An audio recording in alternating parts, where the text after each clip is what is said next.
14마리 생쥐 가족이 이사를 가요. 숲속 깊은 곳으로 출발! 영차! 영차! 모두 힘내요! 아이쿠! 엉덩방아를 찔 뻔한 건 누구죠? 모두 힘을 모아 새 집을 지어요. 으쌰! 으쌰! 대나무를 부지런히 옮겨요. 오늘은 날씨가 정말 좋아요. 다 함께 봄 들판으로 놀러가요. 이 꽃 좀 봐! 아홉지야, 그건 제비꽃이야. 황매화, 애기나리, 큰 구슬붕이도 있어요. 숲속이 온통 꽃으로 가득해요. 참개구리가 시냇물을 뛰어 건너요. 훌쩍! 둘지와 다섯지도 힘차게 훌쩍! 다음은 여덟지도, 그 다음은 여섯지도 한 번! 주룩주룩 긴 비가 그치고 여름 햇살이 숲속을 비춰요. 지글지글 유지매미가 울고 있어요. 셔츠도 바지도 침대뽀도 잠옷도 모두 모아서 빨자. 엄마가 말해요. 커다란 침대뽀는 넷이서 빨아요. 셋째와 다섯째는 줄다리기 하듯 빨래를 꽉 짜요. 하하! 빨래판이 개구리의 뗏목이 됐어요. 개구리의 뗏목이 떠내려가요.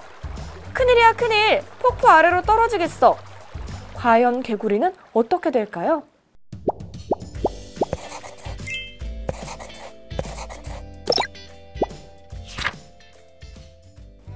세상의 많은 즐거움 중엔 상상하는 즐거움이 있죠. 지금 현재 눈에 보이는 것이 전부가 아니라 그 너머에 있는 아름다움과 희망과 여러 사람의 인생을 상상하는 즐거움은 우리가 책을 읽는 이유 중에 하나인데요. 그래서 책을 원작으로 하는 영화들이 만들어질 때 우리가 상상했던 그 이상을 보여주면 찬사를 받지만 우리 상상보다 못한 경우엔 혹평을 받기도 하죠. 그만큼 책이 갖다주는 상상력은 정말 무궁무진한데요.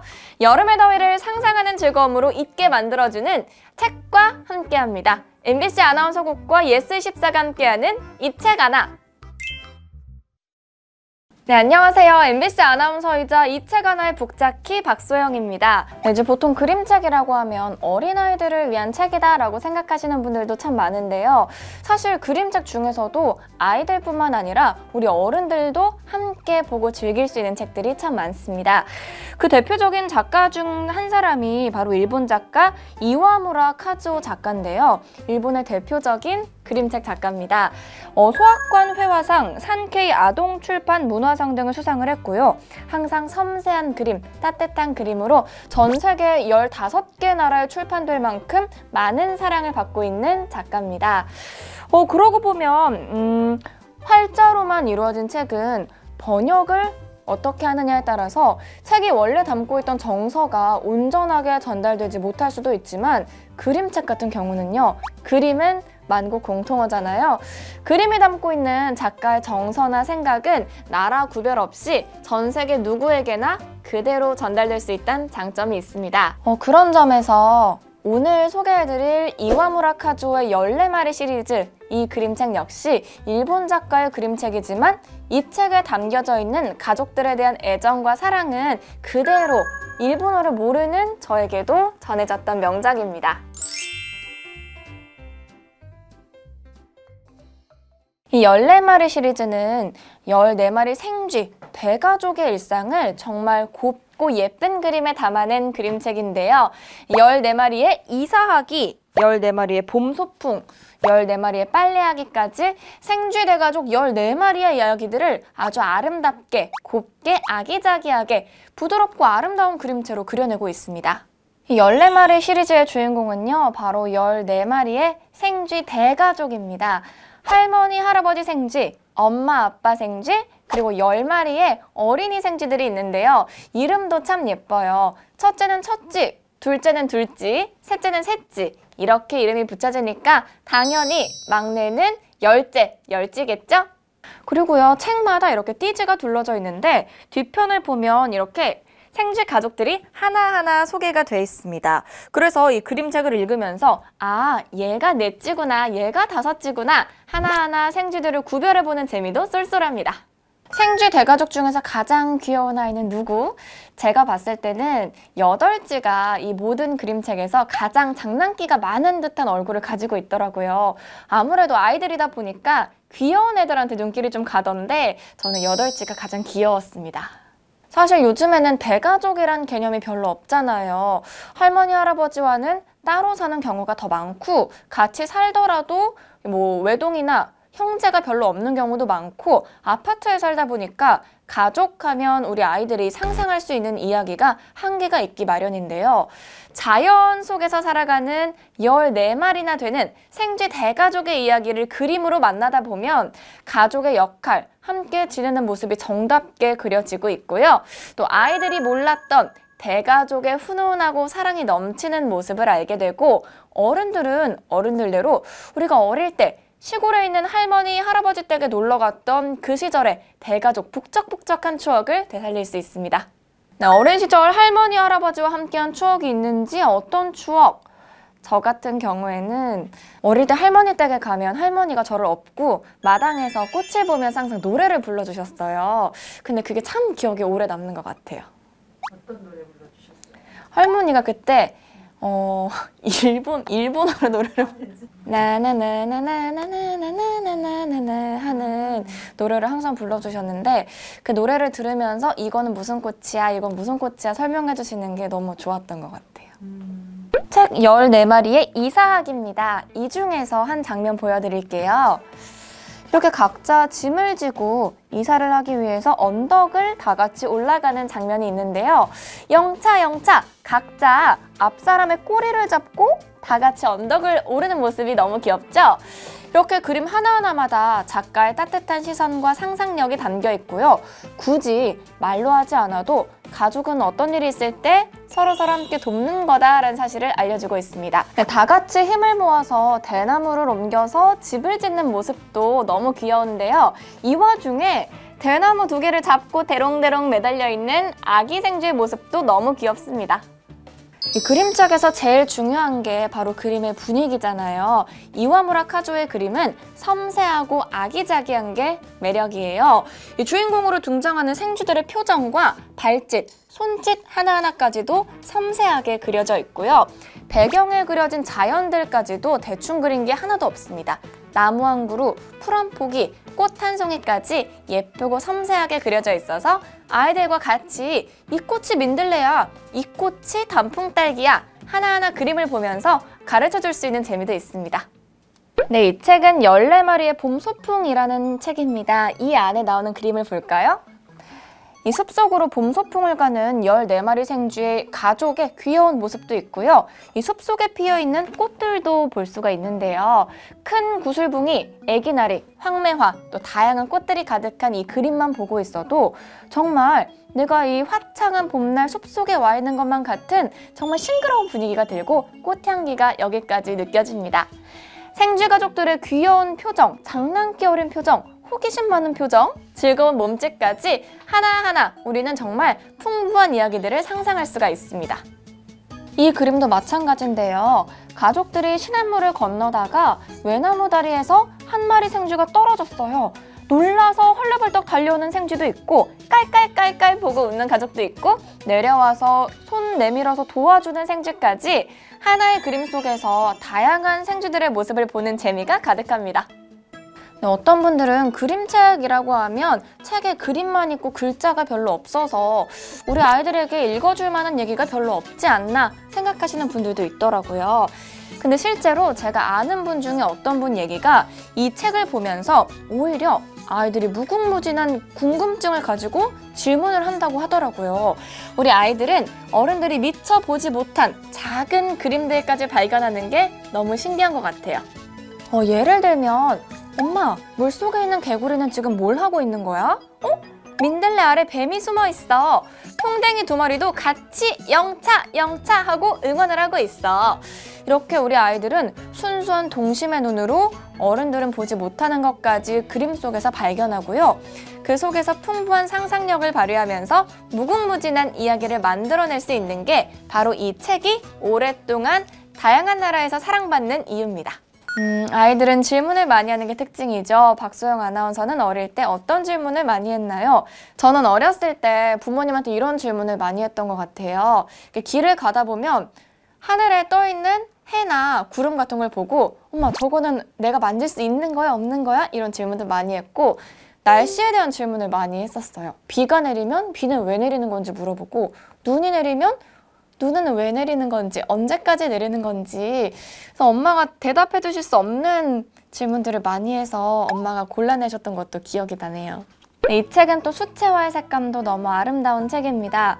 여름에 빨래를 하러 가는 책인데요. 시냇물에서 온 가족이 빨래를 하는 모습이 정말 귀엽게 그려져 있는데요. 작은 빨래는 각자 하는 생쥐들도 있고요. 이렇게 큰 이불 빨래는 4마리의 생쥐가 다 같이 모여들어서 한 귀퉁이씩 잡고 빨래를 하고 있죠. 그리고 셋째랑 다섯째랑 줄다리기 하는 것처럼 빨래를 돌돌 말아서 꽉 짜고 있는 모습도 보이고요. 그리고 빨래판을 뗏목처럼 타고 있는 요 개구리도 정말 귀엽죠. 그리고 이 모습을 흐뭇하게 바라보고 있는 인자한 우리 할머니 생쥐의 모습도 볼 수가 있습니다. 이런 그림을 보다 보면 이렇게 온 가족이 다 같이 모여서 빨래를 하는 것도 정말 좋은 추억이 될 수 있다는 게 참 부럽고요. 우리도 가족들이랑 같이 이런 추억을 만들고 싶다는 생각도 들고, 또 이렇게 여름날 냇가에서 빨래하는 모습을 보니까 시원한 것 같은 기분도 듭니다. 박소영 아나운서에게 지금도 기억나는 가족들과의 즐거웠던 추억은 어떤 것? 제가 지금 책 소개를 해서 그런 건 아닌데, 제가 어렸을 때 매주 일요일마다 저희 가족들 엄마, 아빠, 동생이랑 같이 광화문에 있는 대형 서점에 가서 다 같이 책을 읽으러 갔던 기억이 납니다.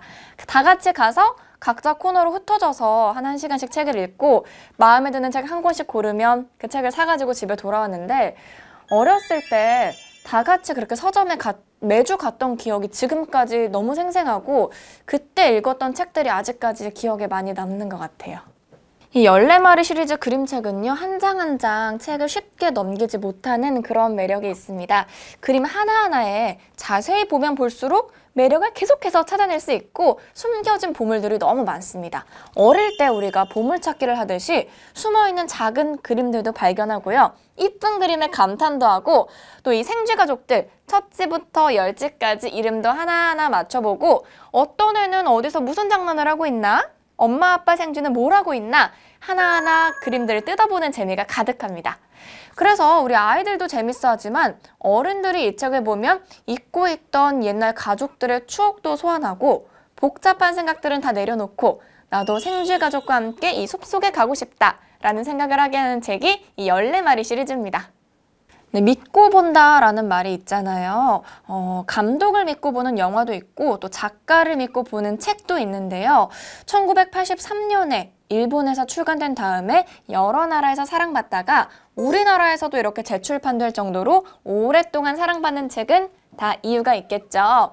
따뜻한 이야기, 사랑스러운 그림으로 우리가 현실에서 좀 지쳤을 때 이따금씩 꺼내보면서 힐링할 수 있는 책. 그리고 우리 아이들에게는 따뜻한 가족의 정과 요즘은 잘 볼 수 없는 이런 싱그러운 자연, 풍부한 상상력까지 심어줄 수 있는 그림책입니다. 이와 무라카조의 14마리 시리즈 추천합니다. 네, 오늘의 이 책 하나 정말 어른과 아이들이 함께 볼 수 있는 따뜻하고 아름다운 그림책 14마리 시리즈 함께하고 있는데요. 그럼 여기서 마무리하기 전에 우리 이 책 하나 시청자 여러분들을 위한 퀴즈 나갑니다. 정답 아시는 분들은 댓글로 정답 달아주시면 추첨해서 저희가 도서를 선물로 보내드리겠습니다. 이 14마리 시리즈 그림책은요, 생쥐 대가족 14마리가 등장합니다. 할머니, 할아버지, 아빠, 엄마, 그리고 10마리의 생쥐 남매들이 등장을 하는데요. 10마리 남매 생쥐들 중에서 첫째 이름은 첫쥐, 둘째 이름은 두쥐. 그러면 막내, 10째 생쥐의 이름은 무엇일까요? 1번 열쥐, 2번 꼴쥐, 3번 장아쥐. 정답 아시는 분은 댓글로 남겨주시면 저희가 추첨해서 선물 보내드리겠습니다. 많이 많이 참여해주시고요. 지금까지 이 책 하나의 박소영이었습니다.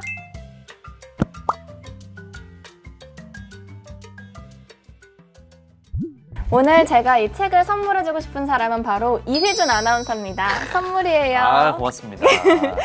네, 이 책은 일본 작가 이와무라 카즈모의 그림책인데요. 이게 전 세계 15개 국가에 번역된 정말 많은 세계인들의 사랑을 받고 있는 그런 그림책이에요. 이게 뭐냐면 14마리 대가족 생쥐들의 가족의 이야기를 담은 책인데, 혹시 이휘준 아나운서는 어른 되고 나서 그림책을 따로 사서 본 적이 있으신가요? 글쎄요. 사실 저를 위해 그림책을 사는 이는 20대 때부터는 없는 것 같아요. 그렇죠. 아무래도. 좀 의미가 있네요, 이 선물이. 그렇죠. 근데 이 책을 이제 살펴보면 보면 아시겠지만 여기 이렇게 그림이 오밀조밀 많이 있어요. 그리고 이 띠지 안에도 이렇게 모든 띠지마다 이렇게 첫째부터 열째까지 가족들의 그림이 이렇게 귀엽게 들어있거든요. 그러네요. 너무 예쁘지 않나요? 어떤 생각이 드세요? 이거 제 조카한테 선물로 주고 싶은. 오, 귀엽네. 너무 귀엽죠? 일단 귀여워요. 그러니까 그렇게 애들이 있는 집이라면 이제 엄마 아빠가 밤에 자기 전에 이렇게 딱 펴놓고 쥐들의 이야기를 열심히 읽어주면 애들이 너무너무 좋아할 것 같은데 이회준 아나운서는 어떠세요? 만약에 나중에 결혼을 해서 귀여운 아이들이 생긴다. 그러면 아이들이랑 그림책도 읽을 수 있을 것 같고 혹시 그림책 읽기 말고도 애기들이 생기면 이런 걸 하고 싶다 하는 게 있으신가요? 뭔가 책이 나와서 하는 얘기도 있지만 책을 같이 써보고 싶어요. 그러니까 그림책을 같이 만드는 거지. 오. 약간 좋은 추억으로. 지금 이 책들이 14마리 시리즈거든요. 14마리의 이사하기, 빨래하기, 봄소풍 14마리의 쥐들이 나오는 책인데 이휘준 아나운서는 이 14마리가 할아버지, 할머니, 엄마, 아빠 그리고 자녀들, 대가족 생쥐의 이야기예요. 10마리면 정말 많은 형제들인데 이휘준 많죠. 아나운서는 어떠세요? 대가족인 편이에요? 5명이면 많은 거죠? 요즘 시대에 어떻게 5명이에요? 누나가 2명 있고 늦둥입니다. 형제들이 많은 편이네요? 그렇죠. 요즘 시대는 많은 편이죠. 그러면 복잡복잡하죠. 좀 좋은 점이 뭐가 있어요? 좋은 점이요. 시끄러워요. 그게 이게 좋은 점이에요. 되게 막 복작복작해요. 이게 분위기가 완전 복작복작한 게 좋아요. 그런 장점이 좀 있어요. 아니 이게 지금 엄청 많잖아요. 이게 다 저는 보기엔 비슷하게 생겼거든요. 이게 다 구분이 돼요? 저도 구분하기가 사실 쉽지 않았던 게 매 에피소드마다 이 생쥐들이 다른 옷을 입고 나와요. 그래서 약간 구분하기 쉽지 않은데 좋은 점은 이렇게 책 맨 앞에 첫 쥐부터 10쥐까지 숫자랑 이름이 다 적혀 있어요. 제가 아까 말씀드렸듯이 이 띠지 안에도 이렇게 친절하게 그림이랑 같이 설명이 나와 있어서 구분을 보면 할 수 있습니다. 그렇네. 이 책은 이제 두고두고 가끔씩 꺼내보면서 그림도 감상하고 생쥐 가족들의 모습도 보면서 가족애란 이런 거였구나, 형제애란 이런 거였구나 하는 따뜻한 마음을 느낄 수 있을 것 같아요. 이휘준 아나운서도 피곤할 때, 가족 생각이 날 때, 누나들 생각이 날 때 이 14마리 시리즈 보시면서 가족 생각하시면 좋을 것 같아요. 그래요. 네. 누나들 생각을. 예. 사랑하는 누나들 생각을 이 생쥐들 가족 보면서 하면 참 좋지 않을까요? 그렇네요. 네. 조카들 생각하세요. 그래야겠어요. 누나들은 생각이 잘 안 나네요. 진짜 형제들의 이야기인데 10마리. 남매가 그렇죠. 잘 읽겠습니다. 가족들을 생각하면서.